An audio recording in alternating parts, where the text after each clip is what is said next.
ایک شخص ابراہیم بن ادیم سے بحث کر رہا تھا کہ برکت نام کی کوئی چیز نہیں ہوتی۔ ابراہیم بن ادیم نے کہا، تم نے کتے اور بکریاں دیکھی ہیں؟ وہ شخص بولا، ہاں۔ ابراہیم بن ادیم بولے، سب سے زیادہ بچے کون جنتا ہے، کتے آ بکری؟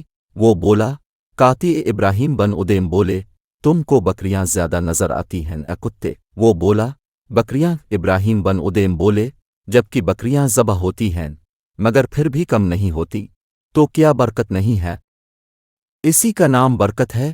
پھر وہ شخص بولا، ایسا کیوں ہے کہ بکریوں میں برکت ہے اور کتے میں نہیں؟ ابراہیم بن ادیم بولے، بکریاں رات ہوتے ہی فوراً سو جاتی ہیں اور فجر سے پہلے اٹھ جاتی ہیں، یہ نزول رحمت کا وقت ہوتا ہے، لہٰذا ان میں برکت حاصل ہوتی ہے، اور کتے رات بھر بھونکتے ہیں اور فجر کے قریب سو جاتے ہیں، لہٰذا رحمت و برکت سے محروم ہوتے ہیں۔ پس غور و فکر کا مقام ہے، آج ہمارا بھی یہی حال ہے، ہم اپنی راتوں کو فضولیات میں گزارتے ہیں اور وقت نزول رحمت سو جاتے ہیں، اسی وجہ سے آج نہ ہی ہمارے مال میں اور نہ ہی ہماری اولاد میں اور نہ ہی کسی دوسری چیز میں برکت رہی ہے، ذرا سوچیں۔